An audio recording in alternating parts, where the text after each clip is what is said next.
मात्रा स्पर्शा तु कैतन्य शीत उष्ण सुख दुख दा आगम आप्यनः अनित्याः तानः तितिशयः भारत। हे कुंती पुत्र, सुख तथा दुख का क्षणिक उदय या तथा कालक्रम में उनका अंतर्धान होना इस सर्दी तथा गर्मी की ऋतुओं के आने के समान है। हे भारतवंशी, वे इंद्रियबोध से उत्पन्न होते हैं और मनुष्य को चाहिए कि अविचल भाव से उसको सहन करना सीखे। तात्पर्य: कर्तव्य निर्वाह करते हुए मनुष्य को सदा सुख तथा दुख के क्षणिक आने जाने के सहन का अभ्यास करना चाहिए। वैदिक आदेशानुसार मनुष्य को माघ, जनवरी, फरवरी के मास में भी प्रातःकाल स्नान करना चाहिए। उस समय अत्यधिक ठंड पड़ती है, किंतु जो धार्मिक नियमों का पालन करने वाला है वह स्नान करने में तनिक भी नहीं झिझकता।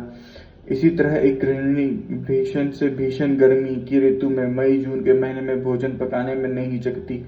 जलवायु संबंधी असुविधाएं होते हुए भी मनुष्य को अपना कर्तव्य निभाना होता है। इसी प्रकार युद्ध करना भी क्षत्रिय का धर्म है। अतः उसे किसी मित्र या परिजन से भी युद्ध करना पड़े तो उसे अपने धर्म से विचलित नहीं होना चाहिए। मनुष्य को ज्ञान प्राप्त करने के लिए धर्म के वही विधि विधान पालन करने होते हैं, क्योंकि ज्ञान तथा भक्ति से ही मनुष्य अपने को माया के बंधन से छुड़ा सकता है। अर्जुन को जिन दो नामों से संबोधित किया गया है वे भी महत्वपूर्ण हैं। कौतन्य कहकर संबोधित करने से प्रकट होता है कि वह अपनी माता की ओर से संबंधित है, और भारत कहने पर उसके पिता की ओर से संबंध प्रकट होता है। दोनों ओर से उसको महान विरासत प्राप्त है। महान विरासत प्राप्त होने के फलस्वरूप कर्तव्य निर्वाह का उत्तरदायित्व तो आज पड़ता है। अतः अर्जुन युद्ध से विमुख नहीं हो सकता। यम ही न व्यथन्ति एते पुरुष ऋषभ सम दुखा सुखम धीरम स अमृतत्वाय कल्पते। हे पुरुषेश्वर अर्जुन, जो पुरुष सुख तथा दुख में विचलित नहीं होता और इन दोनों में संभाव रखता है वह निश्चित रूप से मुक्ति के योग्य है। जो व्यक्ति आत्म साक्षात्कार की उच्च अवस्था प्राप्त करने के लिए दृढ़ प्रतिज्ञ है और सुख तथा दुख के प्रहार को संभाव के साथ से सह सकता है वह निश्चय ही मुक्ति के योग्य है। वर्णाश्रम धर्म में चौथी अवस्था अर्थात संन्यास आश्रम कष्ट साध्य अवस्था है, किंतु जो अपने जीवन को सचमुच पूर्ण बनाना चाहता है वह समस्त कठिनाइयों के होते हुए भी संन्यास आश्रम ग्रहण अवश्य करता है। ये कठिनाई पारिवारिक संबंध विच्छेद करने या पत्नी या संतान से संबंध तोड़ने के कारण उत्पन्न होती हैं, किंतु यदि कोई इन कठिनाइयों को सह लेता है तो इसके आत्म साक्षात्कार का पथ निसंकट हो जाता है। अतः अर्जुन को क्षत्रिय धर्म निर्वाह करने के लिए दृढ़ रहने के लिए कहा जा रहा है। भले ही स्वजनों एवं अन्य प्रिय व्यक्तियों के साथ युद्ध करना कितना भी दुष्कर क्यों ना हो। भगवान चैतन्य ने 24 वर्षों की अवस्था में संन्यास ग्रहण कर लिया था। यद्यपि उन पर आश्रित उनकी तरुण पत्नी एवं वृद्ध मां की देखभाल करने वाला अन्य कोई न था, तो भी उच्च आदर्श के लिए उन्होंने संन्यास ग्रहण किया था और अपने कर्तव्य पालन में स्थिर बने रहे। भगवान भाव बंधन से मुक्ति पाने का यही एकमात्र उपाय है।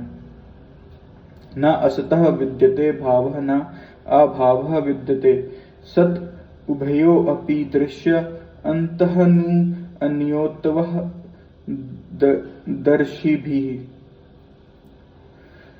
तत्वदर्शियों ने यह निष्कर्ष निकाला है कि असत का न तो कोई चिर स्थायित्व है न ही सत अपरिवर्तित रहता है। उन्होंने इन दोनों की प्रकृति के अध्ययन द्वारा यह निष्कर्ष निकाला है।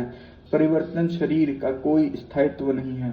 आधुनिक चिकित्सा विज्ञान ने भी स्वीकार किया है कि विभिन्न कोशिकाओं की क्रिया प्रतिक्रिया द्वारा शरीर प्रतिक्षण बदलता रहता है। इस तरह शरीर में वृद्धि तथा वृद्धावस्था आती रहती है, किंतु शरीर तथा मन में निरंतर परिवर्तन होने पर भी आत्मा स्थायी रहता है। यही पदार्थ तथा आत्मा का अंतर है। स्वभावतः शरीर नित्य परिवर्तनशील है और आत्मा शाश्वत है। तत्वदर्शियों चाहे वे निर्विशेषवादी हों या सद्गुणवादी हों, इस निष्कर्ष की स्थापना की है। विष्णु पुराण में कहा गया है कि विष्णु तथा उनके धाम स्वयं प्रकाश से प्रकाशित हैं। सत्य तथा असत शब्द आत्मा तथा भौतिक पदार्थ के घोतक हैं। सभी तत्वदर्शियों ने यह स्थापना की है। यहीं से भगवान द्वारा अज्ञान से मोहग्रस्त जीवों को उपदेश देने का शुभारंभ होता है। अज्ञान को हटाने के लिए आराधक और आराध्य के बीच पुनः शाश्वत संबंध स्थापित करने होते हैं और फिर अंश रूपी जीव तथा श्री भगवान के अंतर को समझना होता है। कोई भी व्यक्ति आत्मा के अध्ययन द्वारा परमेश्वर के स्वभाव को समझ सकता है। आत्मा तथा परमात्मा का अंतर अंश तथा पूर्ण के अंतर के रूप में है। वेदांत सूत्र तथा श्रीमद् भागवत गीता में परमेश्वर के को समस्त उद्भवों का मूल माना गया है। ऐसे उद्भवों का अनुभव परा तथा अपार प्राकृतिक कर्मों द्वारा किया जाता है। जीव का संबंध परा प्रकृति से है, जैसे कि 7वें अध्याय से स्पष्ट होगा।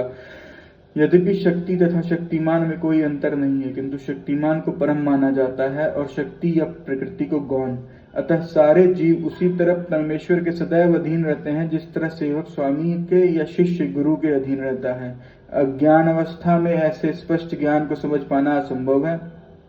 अतः ऐसे अज्ञान को दूर करने के लिए सदा सर्वदा के लिए जीवों को प्रबुद्ध करने हेतु भगवान भगवत गीता का उपदेश देते हैं। अविनिश्य नुतः विधि येन सर्वम इदम ततम विनाशम अव्यवस्य अस्य न कश्यति कुर्तम अहिर्ति। जो सारे शरीर में व्याप्त है, तुम उसे ही अविनाशी समझो। उस अव्यय आत्मा को नष्ट करने में कोई भी समर्थ नहीं है। तात्पर्य: इस श्लोक से संपूर्ण शरीर में व्याप्त आत्मा की प्रकृति का अधिक स्पष्ट वर्णन हुआ है। सभी लोग समझते हैं कि जो सारे शरीर में व्याप्त है वह चेतना है। प्रत्येक व्यक्ति के शरीर में किसी अंश या पूरे भाग में सुख दुख का अनुभव होता है, किंतु चेतना की यह व्याप्ति किसी के शरीर तक ही सीमित रहती है। एक शरीर के सुख तथा दुख का बोध दूसरे शरीर को नहीं हो पाता। फलतः प्रत्येक शरीर में व्यस्त आत्मा है और इस आत्मा की उपस्थिति का लक्षण वृष्ट चेतना द्वारा परिलक्षित होता है। इस आत्मा के बाल के अग्रभाग के 10वें हजार भाग के तुल्य बताया जाता है। इस आत्मा को बाल के अग्रभाग के 10वें हजार भाग के तुल्य बताया जाता है।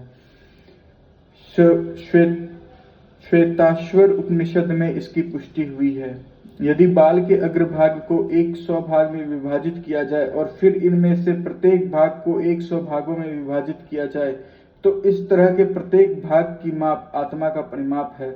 इसी तरह यही कथन निम्नलिखित श्लोक में मिलता है।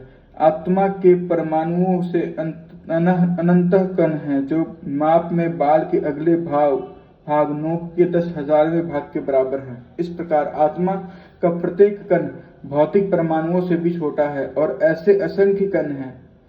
इसका अत्यंत लघु आत्मा सुफलिंग भौतिक शरीर के मूल आधार है और इस आत्मा सुफलिंग का प्रभाव सारे शरीर में उसी तरह व्याप्त है जिस तरह औषधि का प्रभाव व्याप्त रहता है। आत्मा की यह धारा, विद्युत धारा, सारे शरीर में चेतना के रूप में अनुभव की जाती है और यही आत्मा के अस्तित्व का प्रमाण है। सामान्य से सामान्य व्यक्ति भी समझ सकता है कि यह भौतिक शरीर चेतना रहित होने पर मृत हो जाता है और इस शरीर में इस चेतना को किसी भी भौतिक उपचार से वापस नहीं लाया जा सकता।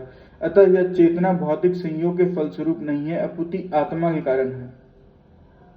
मुंडक उपनिषद में सूक्ष्म आत्मा की और अधिक विवेचना हुई है। आत्मा आकार में अणु तुल्य है, जिसे पूर्ण बुद्धि द्वारा जाना जा सकता है। यह अणु आत्मा 5 प्रकार के प्राणों में तैर रहा है: प्राण, अपान, व्यान, समान तथा उदान। यह हृदय के भीतर स्थित है और देहधारी जीव के पूरे शरीर पे अपना प्रभाव का विस्तार करता है। जब आत्मा के 5 वायुओं के कलमेश शुद्ध कर लिया जाता है तो इसका आध्यात्मिक प्रभाव प्रकट होता है। हठ योग का प्रयोजन विविध आसनों द्वारा उन 5 प्रकार के प्राणों को नियंत्रित करना होता है जो आत्मा को घेरे हुए है। यह योग किसी भौतिक लाभ के लिए नहीं, अपितु भौतिक आकाश के बंधन से अनु आत्मा की मुक्ति के लिए किया जाता है। इस प्रकार अनु आत्मा को सारे वैदिक साहित्य ने स्वीकारा है और प्रत्येक बुद्धिमान व्यक्ति ने अपने व्यवहार अनुभव से इसका प्रत्यक्ष अनुभव करता है। केवल मूर्ख व्यक्ति ही इस अनु आत्मा को सर्वव्यापी विष्णु तत्व के रूप में सोच सकता है। अनु आत्मा का प्रभाव पूरे शरीर में व्याप्त हो सकता है। मुंडक उपनिषद के अनुसार यह अनु आत्मा प्रत्येक जीव के हृदय में स्थित है, और चूंकि भौतिक विज्ञान इस अनु आत्मा को माप सकने में असमर्थ है, अतः उनमें से कुछ यह अनुभव करते हैं कि आत्मा है ही नहीं। वृष्टि आत्मा तो निसंदेह परमात्मा के साथ उसके हृदय में है, और इसलिए शारीरिक गतियों की सारी शक्ति शरीर के इस भाग से उद्भूत है। जो लाल रक्तगण फेफड़ों को से ऑक्सीजन ले जाते हैं, वे आत्मा से ही शक्ति प्राप्त करते हैं। जब आत्मा इस स्थान से निकल जाता है, तो रक्त उत्पादक संलयन बंद हो जाता है, और औषधि विज्ञान लाल रक्त कणों की महत्ता को तो स्वीकार करता है, किंतु वह यह निश्चित नहीं कर पाता कि शक्ति के स्रोत आत्मा है। जो भी हो, औषधि विज्ञान यह स्वीकार करता है कि शरीर की सारी शक्ति का उद्गम स्थल हृदय है। पूर्ण आत्मा के ऐसे अनुकणों की तुलना सूर्य के प्रकाश के कणों से की जाती है। इस सूर्य प्रकाश में असंख्य तेजोमय अणु होते हैं। उसी प्रकार परमेश्वर के अंश उनके किरणों के परमाणु स्फुलिंग है और प्रभा या प्राशक्ति कहलाते हैं। अतः कोई भी वैदिक ज्ञानी का अनुगामी हो या आधुनिक विज्ञान का, वह शरीर में आत्मा के अस्तित्व को नकार नहीं सकता। भगवान ने स्वयं भगवद गीता में आत्मा के इस विज्ञान का विशिष्ट वर्णन किया है।